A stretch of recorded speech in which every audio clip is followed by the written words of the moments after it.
It's so good to be back here on Strong and Sassy. My name's Animwaa Anim-Addo. Let me say a big thank you to Noella for singing for me last week. Hope you enjoyed the show.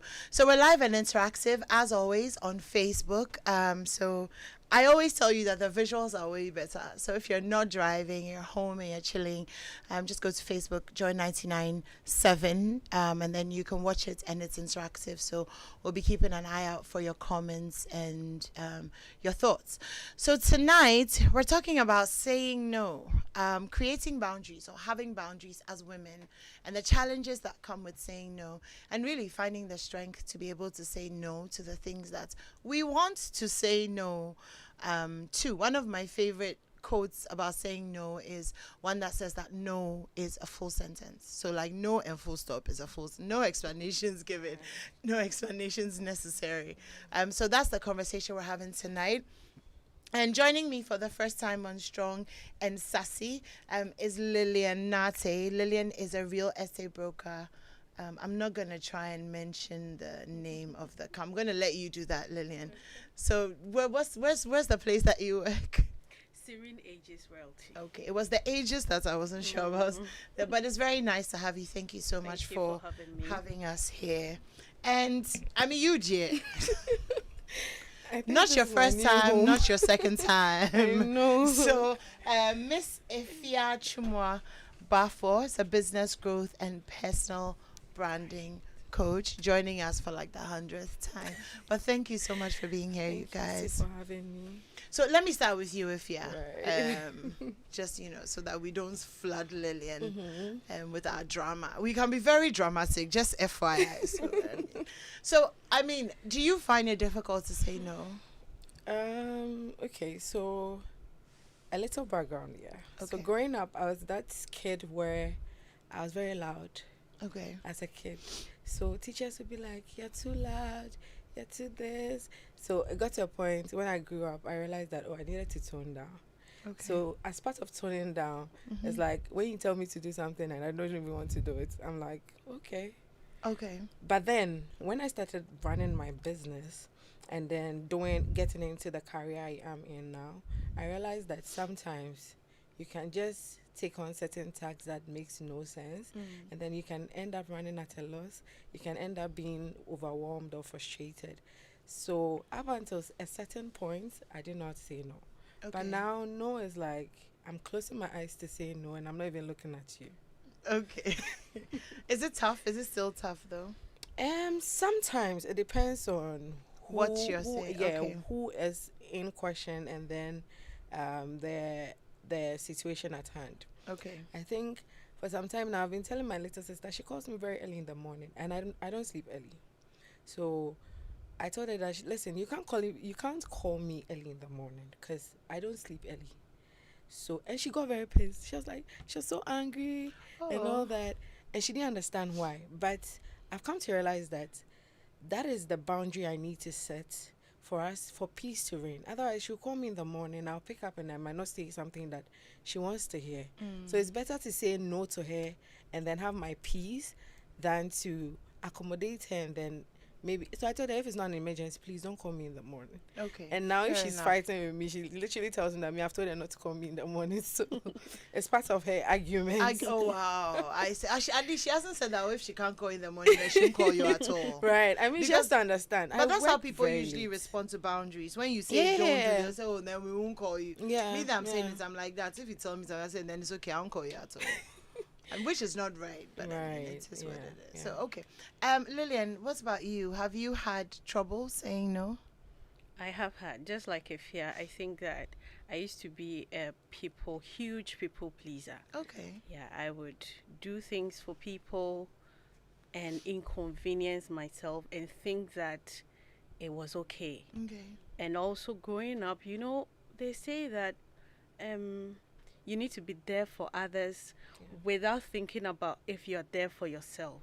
And so I used to be a huge people pleaser until about just some 5 years ago. Okay. What happened? I had a burnout. Okay. Yeah, so it was that bad that I had to do therapy. And so it was in therapy that I learned about taking yourself very personal, like making yourself a big deal in your life, and setting boundaries, understanding that boundaries is not being selfish or not caring about what other people want or what they want you to do, but understanding that you can't keep pouring into people, because at the end of the day you would run out, and then what happens to you? And so I used to be a huge people pleaser, but now, I mean, my friends would tell you, no, if it's no, I'm not even thinking twice about it. Wow. Because I've seen the other side of doing that is not nice. I mean, I don't want to pry, but I mean, sometimes our personal experiences and our stories are the things that impact people a lot.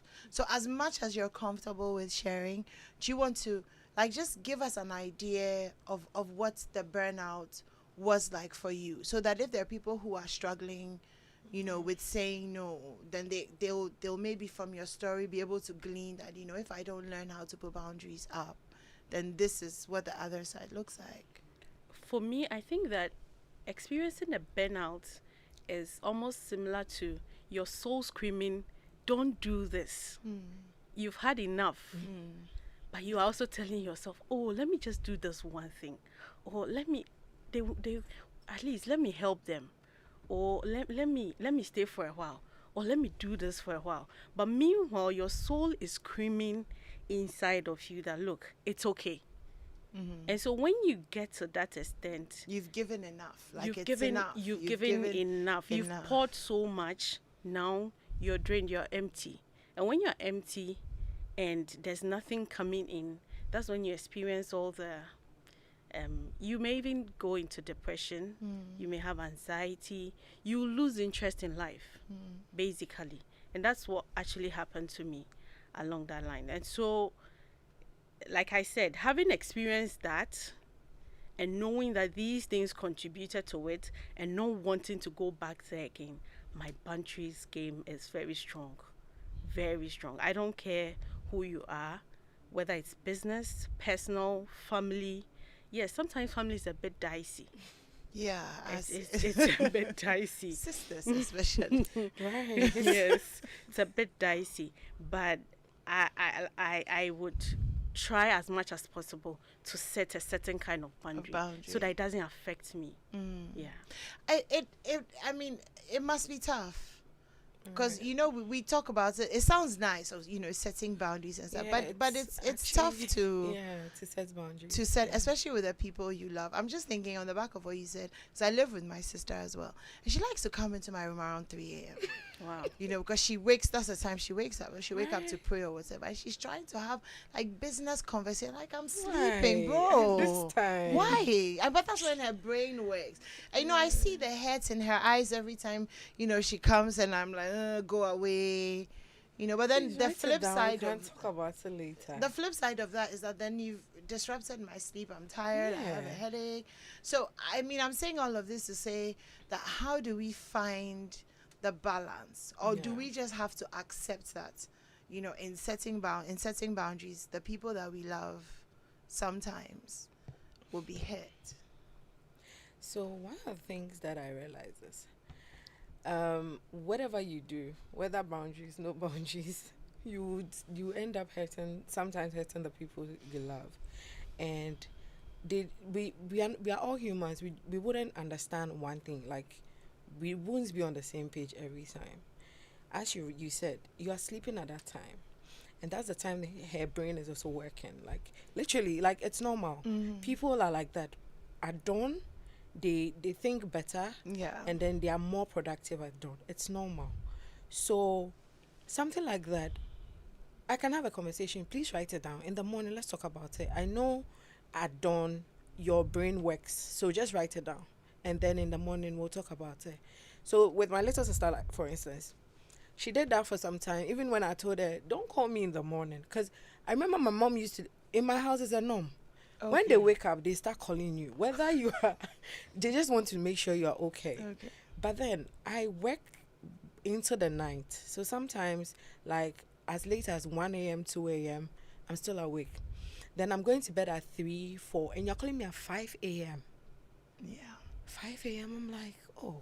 And when I wake up, my head will ache me very badly. Yeah. So I told my mom, she understood and stopped calling me at that time. But my little sister, oh my God. So at a point, shout out to the little sister. I explained to her, I said, listen, I work at night. That's how come I'm not able to wake up early. So if you call me and then I don't end up picking up, cool. But if you call me in the morning, very early in the morning, please, I wouldn't pick up. So now, in as much as sometimes she's adjusted to it, all right, but sometimes she'll choose to call you early in the morning just for shiggy reasons. So I have just learned to put my phone on silent. Yeah. And then, so initially I couldn't put my phone on silent because it was a work phone as well. But now I've separated my work phone from my personal phone. So my work phone, when I'm going to sleep, I leave it in the hall. Okay, fair enough. And clients even do that. So my business is online as a 24-hour business. So it's 24/7, yeah. 24 hours. So sometimes you're the one who has made it. yeah, I've made it 24 hours because sometimes I don't sleep early, as I said. Okay. And then sometimes like clients want something, I can easily do that. And then, I mean, there's money in the midnight. So sometimes, but when I'm going to sleep, at 3 a.m. Eventually. I leave the phone in the hall and then I go and sleep. And then my personal phone I put on silent. Okay. When I wake up, I'll call you back. Yeah. I will call you because it's very difficult to make this, especially when it comes to family. It's very difficult to set boundaries. But we need to get to a point where in Ghana they don't instill that in us. Yeah. It's like even when your little sibling is crying over something and then you want it or you need it, they'll tell you give it to them. Yeah. And then it's like you have to forgo yourself for them. And that's how we've grown up. So it's normal that we grow up to become these kind of people. We grow up to not have boundaries. We see boundaries as being too known. Yeah. It is okay. But once you come to understand that, oh, there's something called boundaries. And then maybe when I do this, that, I put this in place, this, I can have peace of mind. Please do not hesitate To do it. Yeah. Lillian, do you want to add to? Yeah, I think that we ought to be firm, but in a loving way when it comes to family especially, because the people who feel they're entitled to everything about us and for us is family. And so you've got to find a firm way, but in a loving way, to let them understand that, look, I'm sorry, you can show up in my house, but don't come with alcohol or don't come with drugs, because I won't tolerate it. When you come, I'll sack you. In a very nice tone, they will understand. Okay, I'm trying to imagine the way you're soft-spoken, sacking somebody from your house. Okay, I can't come for this family funeral. I have other engagements. I can send in a token to help. See, because otherwise you outstretch yourself, and then you realize that a lot of the time you feel tired, you're unhappy, you can't put your thoughts together because you're always on the edge, you're doing something, you're always on the run. Can you do this for me? Oh, sure, no problem. Can you do this for me? Oh, sure, no problem.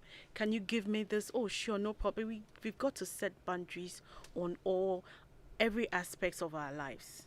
I was telling somebody that, look, now we are in as those days you need to meet somebody physically to give them money. Now you need to just pick your phone and then you give them money, and people have taken advantage of that, and a lot of them, they won't even ask you for something huge, so you feel, oh, how much is this person asking? What you don't know is that they've asked like 10 other people already.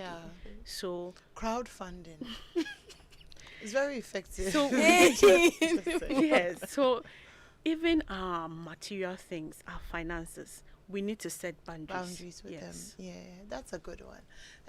I mean, another thing about boundaries that concerns me, let me start with you, Lillian, is boundaries that we have to set with ourselves.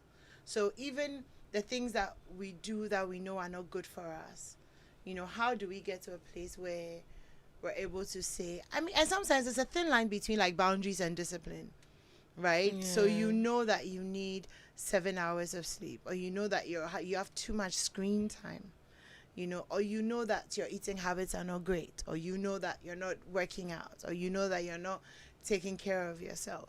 You know, how do you, because those are kind of boundaries that you have to say. You know, I don't know if you guys, like when you're talking to yourself, it's like two people. You know, the person who wants to do the right thing and the person who wants to do the wrong. Yeah, you know. So how do you, and if, well, do you have those kind of conversations with yourself? And I mean, I'm asking you, especially as well, that because of therapy, you know, through therapy, was there a way that, you know, you learned how to get to the place where, because I feel like you have to learn how to say no to yourself first before you can say no to other people. Or maybe it's easier to say no to other people than it is yourself. I don't know. So, it is. Yeah. Yes. But I think that one of the things we don't do as women, or we don't incorporate into our lives, is journaling. See, it's easy to listen to stuff. It's easy to sit down and just think. But when you put your thoughts down on paper and you read it, okay, is this how I think?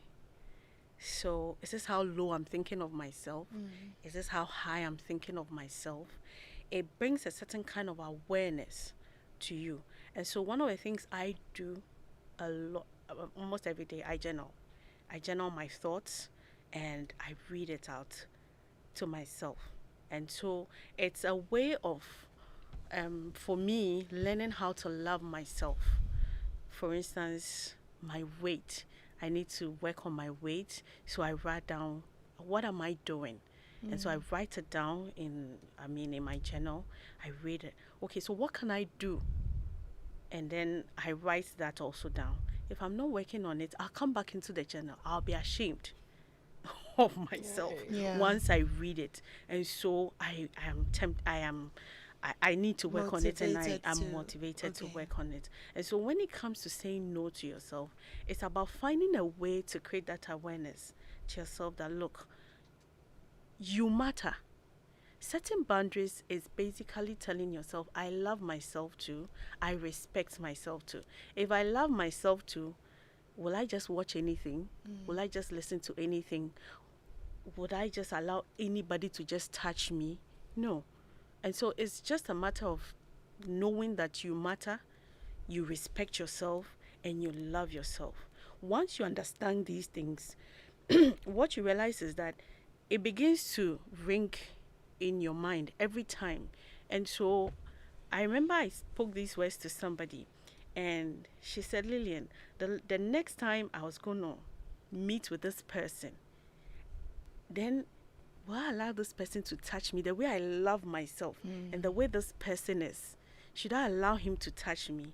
I stood up, took my bag, and I left. Wow. And so understanding that you're setting those boundaries not to punish yourself, but because you love yourself, it makes it very easy for you. It does. That sounds so beautiful. And it kind of leads me to where I wanted to go next, which I want us to talk about work, but I also want us to talk about love. Because, you know, women are like, we're like, we are very, very, you know, people pleasing, and we act like we're all tough. And, you know, by the end of the day, most of the time we'll give in or we'll tolerate all kinds of behavior and stuff. I mean, so for you, let me start with you, Afia. What's that been like your boundaries when it comes to love and relationships and men? Okay. Well, that means what?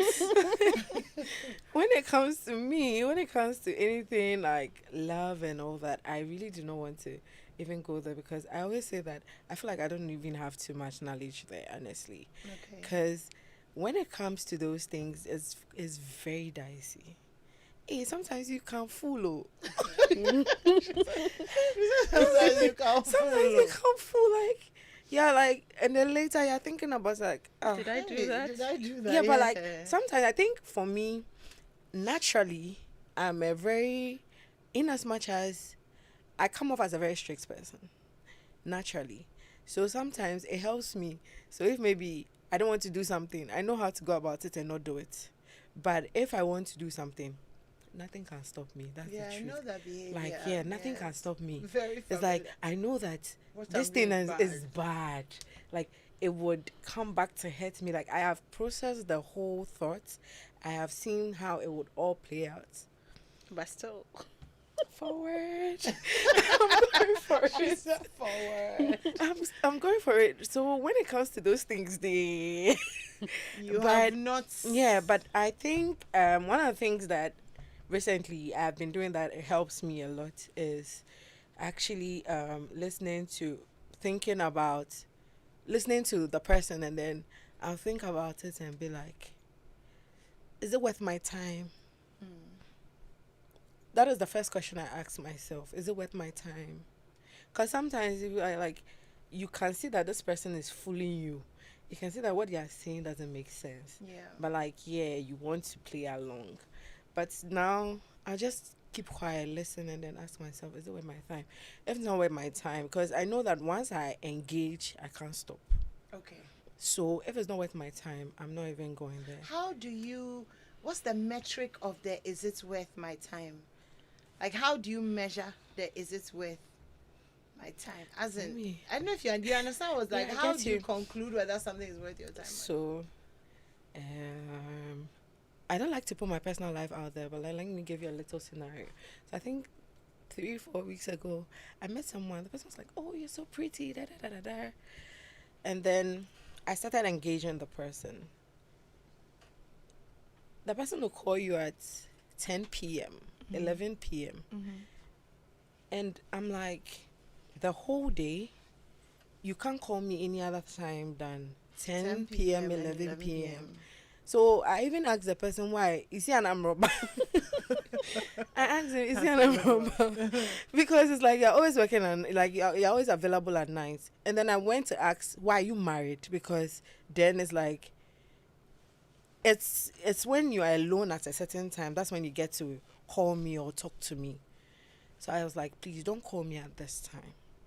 And the person was like, that is not nice, da da da da da. Like, they were complaining. I mean, men, when you push their ego, They'll complain. they would turn it around.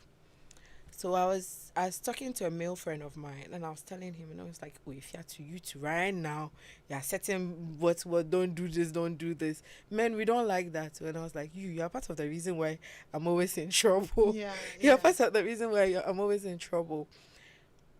Fast forward. This person stopped calling at night and stopped calling. Completely. Wow. So it's like, imagine I engaged him. Yeah. He will be calling me at night, and then it would turn into a booty call, literally. And you never, it is always a booty call at night. And you never got to the bottom of why. I don't care. Well, that's nice. really I love don't that care. for you. I really do not care, because at this point, sometimes I know myself. When I engage it and then I move forward, I will keep going and then I won't stop. And then I'm always the person who would want to get to the bottom of things. So it's like, oh, have I done something wrong? And if you are not lucky enough and you get someone who is manipulative, they would go ahead to manipulate you into thinking that you are the bad person. Meanwhile, it was just a boundary you were setting for yourself so that you can have that peace of mind. Because during the day, you'll be sitting there and be like, oh, so this guy, won't he call me? This guy, won't he call me? I mean, we are women. Like, did you ever try calling him during the day? During the day, sometimes. Okay. But I stopped because you realize that he will still call you at night. Was he busy? I don't know. Now He's I busy. am curious. Let me call him a question. You're busy, but I don't know. So I really, you see, sometimes I really don't engage certain things. So where I ask them, what do you do? Now, when you ask that question, it's like you've asked someone a wrong question. I don't know. Oh, really? Yeah, like, what do you do? And then they are coming at you like, oh, and now the new one is they do crypto, right? Crypto, and then what? Forex trading. Trading stock. So they're always up at night. So they're always what? They're always up at night. I'm like, yeah, we see people who do forex trading. I know people who do forex trading, and they do it literally in the day. Yes. People trade in the day. So what are you telling me? It's different if I'm a dumb person, which I'm not. So certain things, you analyze it. As I said, me, if I engage it, I'll keep moving forward and I won't turn back. By the time I realize that I'm at the far end and I can't turn back. So I try as much as possible to cut certain things. Yeah. So that's you and love and boundaries. No, but I think you've successfully set Yeah, some I sort of mean, I'm boundary. not gotten there that much, but I'm still getting there. Oh, I think I'm you've still done well. I'm still getting I there. think you've done well. Because for me like this, I live alone, but you can't come to my house after 10.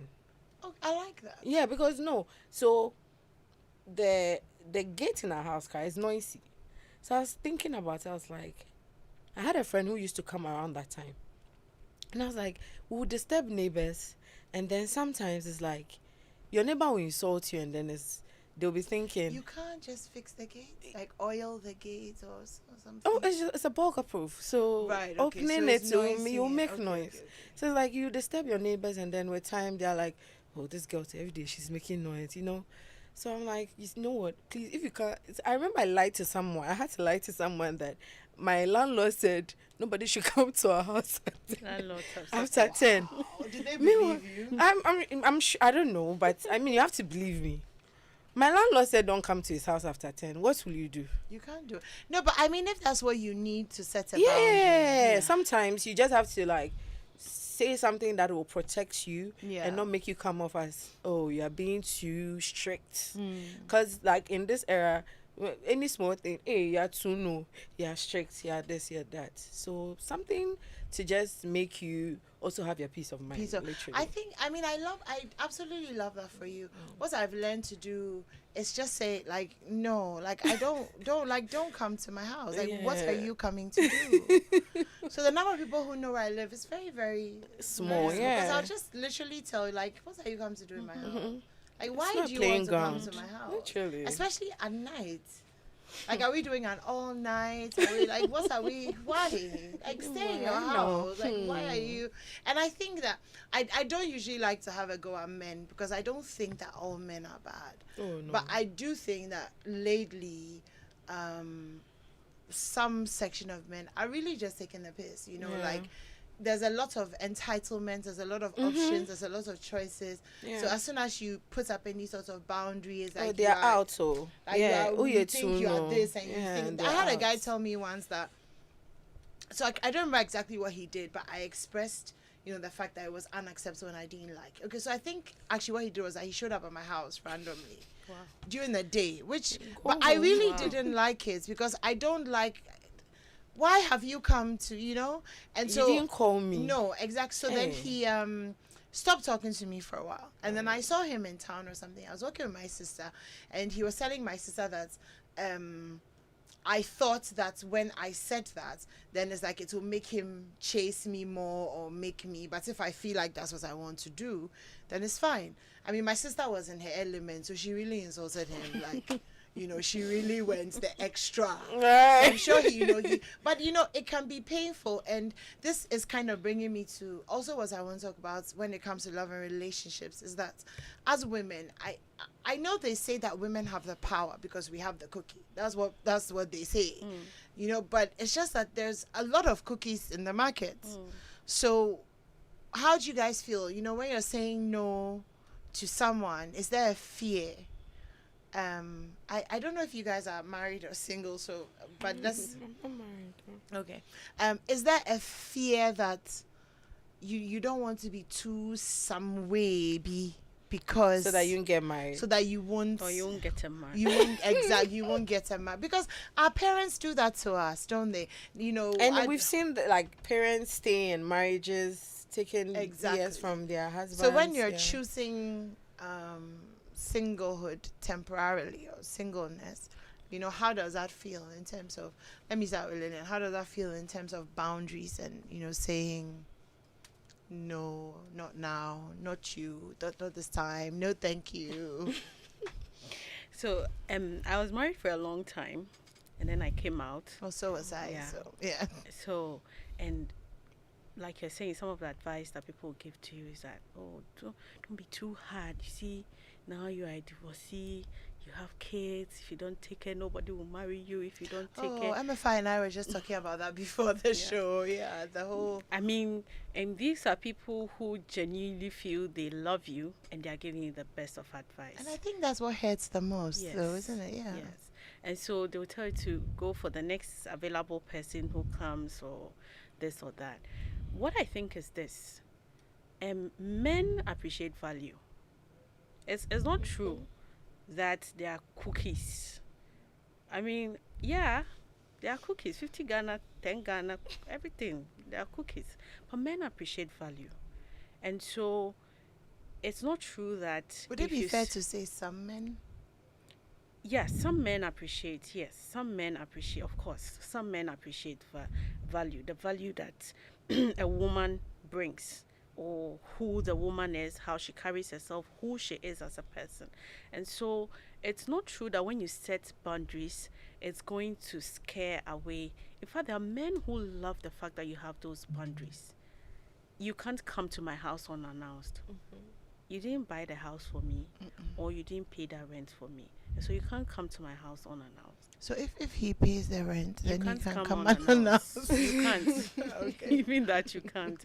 But I think that it's all about how we communicate these things. You see, sometimes in love and relationship, we are scared to have the hard conversations. You know, in the beginning, it's all date nights, movie nights, blah blah blah. But that's when you actually need to have the hard conversations. These are my boundaries. I don't appreciate a man who has a female bestie. It's a boundary for me. I don't know how I don't know how I'm going to, because I won't have a male bestie whilst I'm with you. And so these are, but somebody else wouldn't mind. And so for boundaries, it differs for people. But this is my boundary. And so right from the start, I should be able to tell you that this is how I feel about this or that. You know, like, I don't do drugs. So if you do drugs, we can't have any. I try to live within my means. So if you are the person who has 100K and wants to blow it all now, Go ahead. yeah, we can't. We can't have anything. But you can blow it with them. No. And then what would you spend later? No, I mean, if like you and I are friends and I have 100K and I want to blow it, you can come and blow it with me. Like, don't you have a boundary? After you finish blow, you come and disturb me. Ask me. You come and worry me.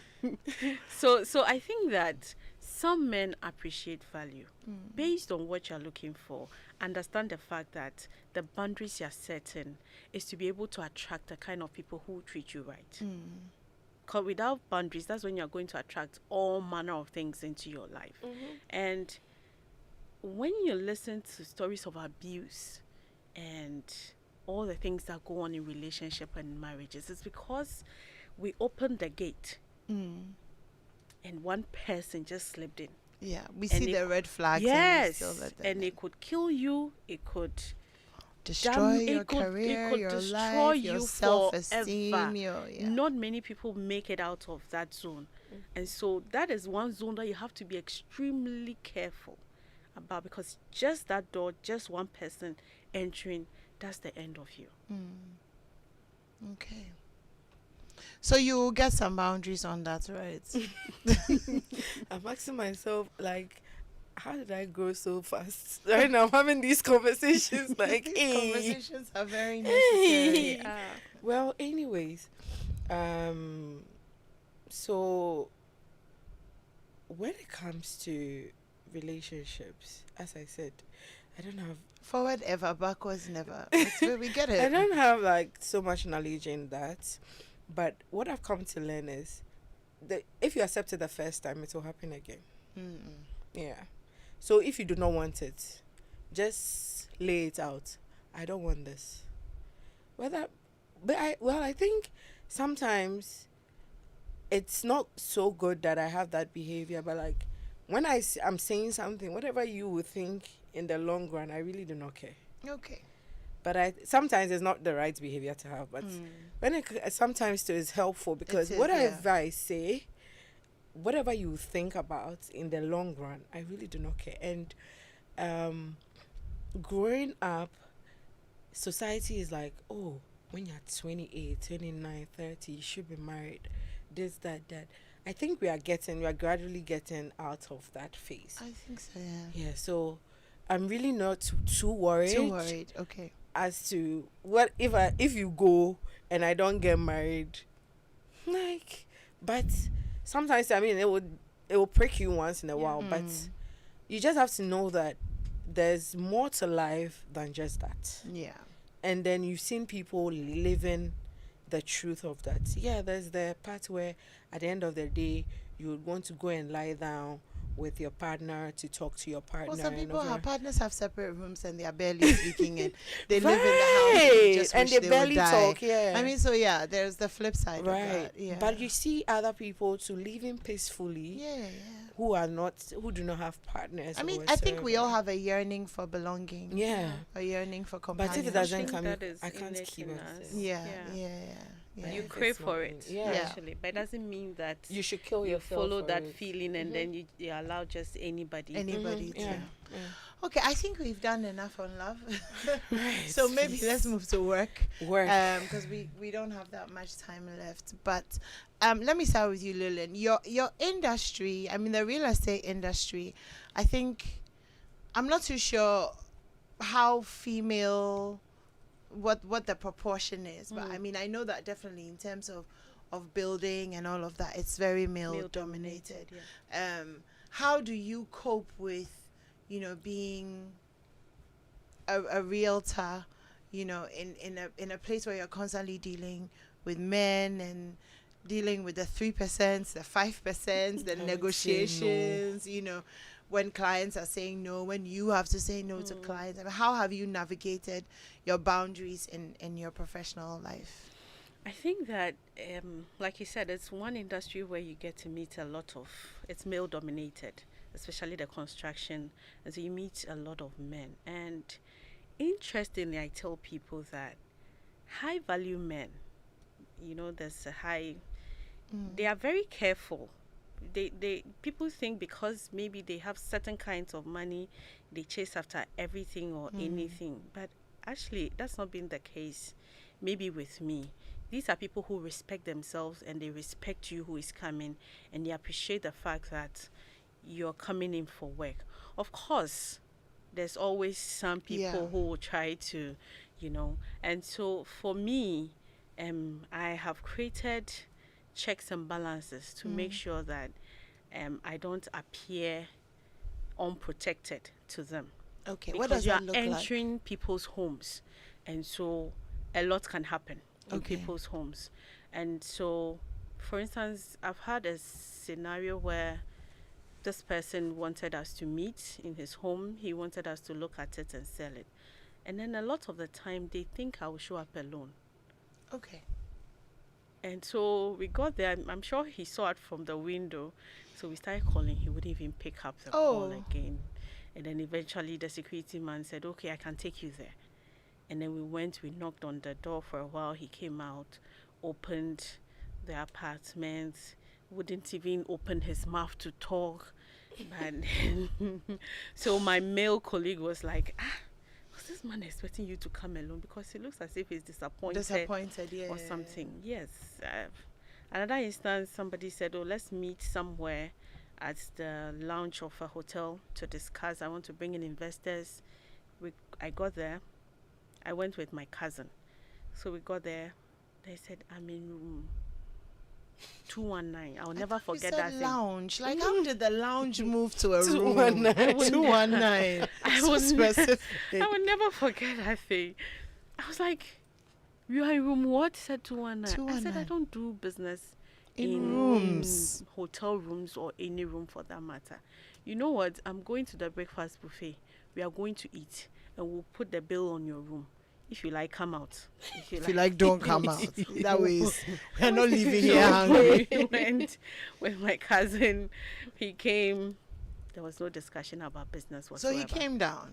Okay. Yes. So I think that it's also about you yourself knowing the industry you are in and then setting the boundaries for yourself. For instance, my boundaries, I don't show up alone. Okay. That's And a good most of one. the time I show up with a male colleague. That's a good one. Yeah. Or if I don't have a male colleague available, a male friend or a male something, definitely.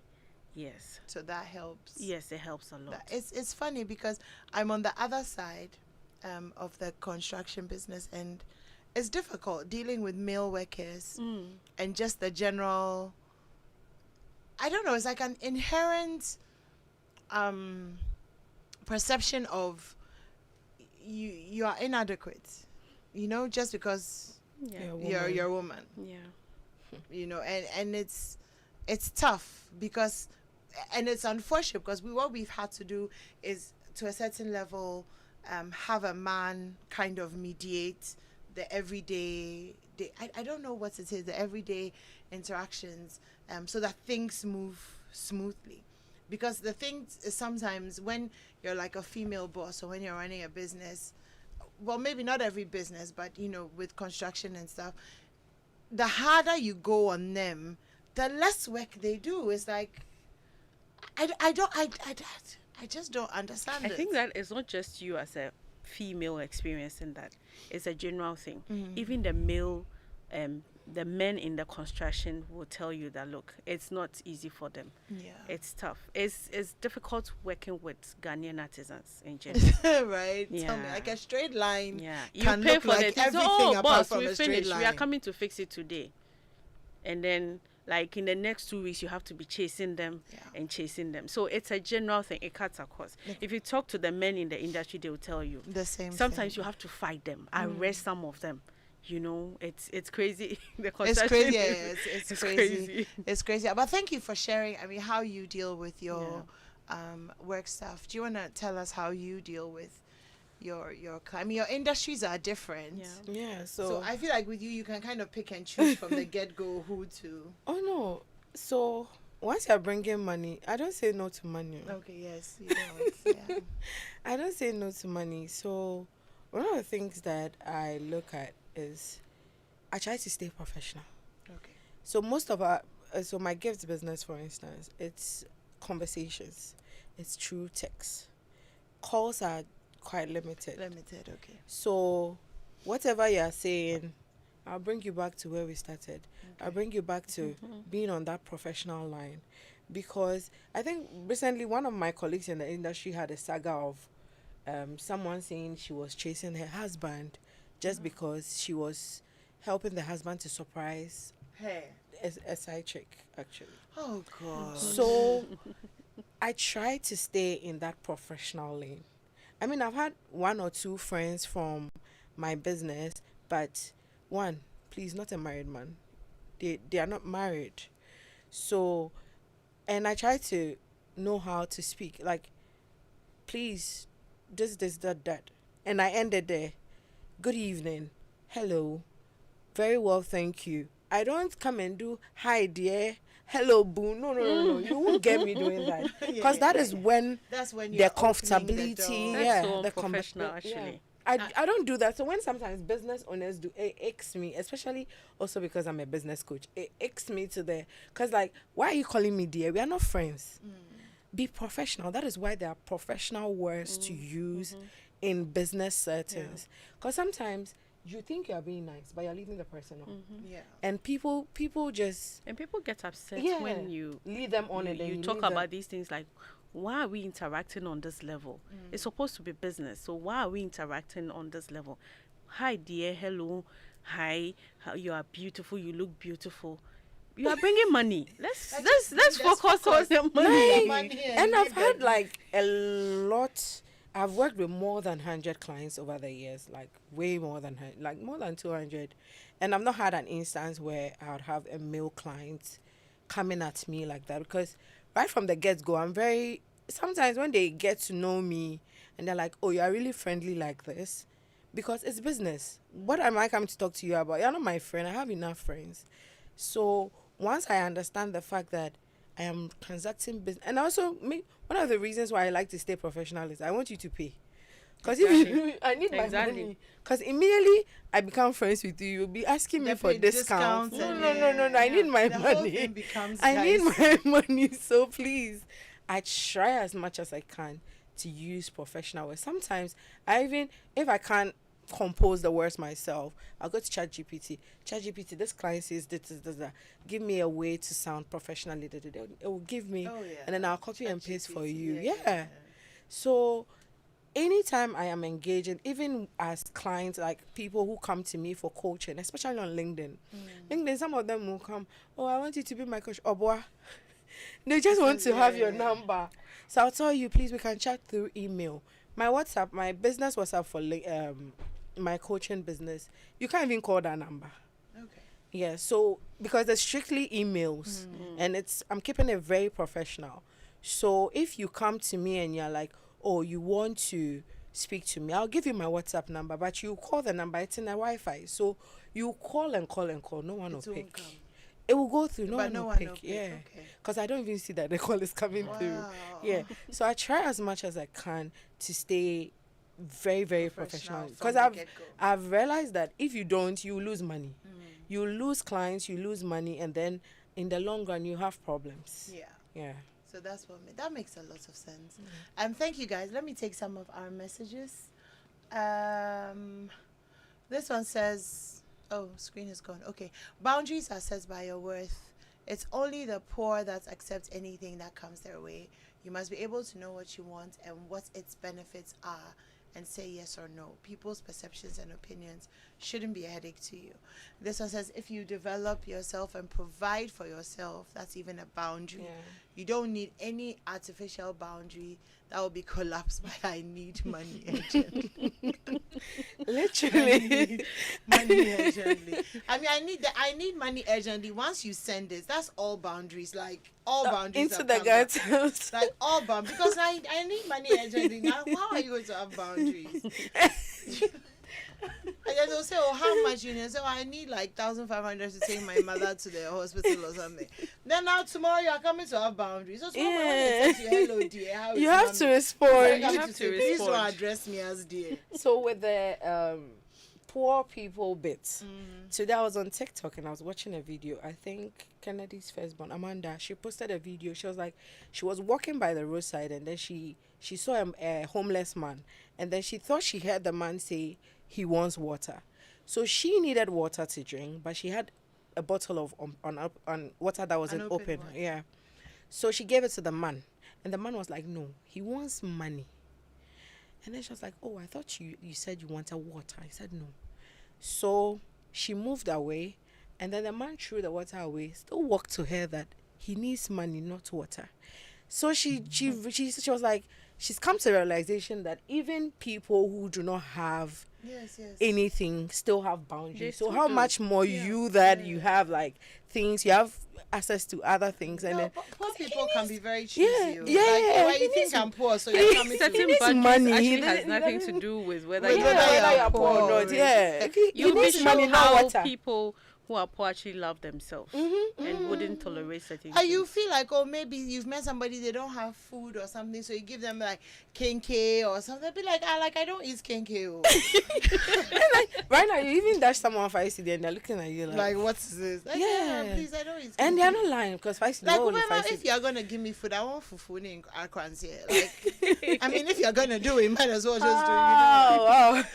Nana Kwesi says boundaries. The thing is, while people look at their interests, they don't consider your interests too. They don't appreciate and ask whether or not if they are distracting your pattern while they wanna exercise theirs. It takes mature people not to fume when you try to streamline things. People will not be happy about your boundaries, but the question is it about their way and satisfaction or your peace of mind, happiness and health? If you ask me, prioritize you first. Anything else is secondary. All right. Okay, last one. Good evening, ladies. You're all looking pretty tonight. Thank you so much. I think that in any proper relationship, there must be boundaries to keep both parties in check so that the bond can grow organically. But for the forex trading and Bitcoin stuff, it's also very effective at night, looking at the time zones. I mean, of course, obviously, 5 hours ahead and stuff. I mean, of course, I think that was. But I mean, people can still trade in the afternoon. I see trade people trading trading in the afternoon. All right. Thank you guys so much, Lillian and Afia, for coming. Really appreciate your time. My name is Animwaa Anim-Addo. This has been Strong and Sassy. We'll be back next week, as long as God gives us life. A very big thank you to the whole team. I'm handing over to the news team for the 8 o'clock news.